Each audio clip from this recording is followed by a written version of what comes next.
বাজারে ইজারাদার আমাদের বাজারে যে একটা মর্মান্তিক ঘটনা ঘটছে। একটা পাগলি দীর্ঘদিন যাবৎ আমাদের দানিখোলা বাজারে থাকে। তো তার প্রতি আসলেও কখনো কেউ কুদৃষ্টি দেয় নাই, কিন্তু হঠাৎ করে প্রায় ৬-৭ মাস আগে অটো চালায়। ছেলেটার বাসা হয়েছে আপনার পাগলার বাজার। এই ছেলেটা একটা অসামাজিক কর্মকাণ্ড ঘটাইছে, যেটা পাগলির সাথে জানি বৈলরতে আসার সাথেই ইউনিসের গুদাম আর কি। এইখানে উলঙ্গ অবস্থায় আমাদের বাজারে একজন প্রতিনিধি স্বপন ভাই নাম, উনি তারা সরাসরি ধরছে। তো ধরার পরে এখানে বাজারে আসা হয়তো রাত তখন আনুমানিক 12টা-1টা বাজে। তখন আমি বাজারে ছিলাম না।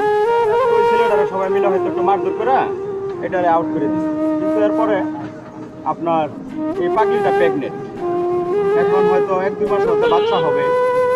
তো এই অবস্থায় আমি প্রশাসনের দৃষ্টি আকর্ষণ করছি এবং আমাদের ত্রিশাল ইউনুসের দৃষ্টি আকর্ষণ করছি এটাই যে এই পাগলির যেন একটা সঠিক বিচার হয় এবং এই পাগলির চিকিৎসার জন্য আমি সরকারি কর্মকর্তাদের প্রতি একটু আহ্বান জানাবো এবং সবাই মিলে এটা সঠিক বিচার এবং এই পাগলির চিকিৎসার জন্য যাতে সঠিক একটা তদন্ত করে চিকিৎসা করা হয় এবং পাগলির প্রতি আমরা সবাই দাঁড়াই।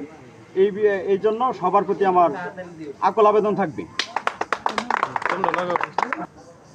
সবাই সঠিক বিচার চাই।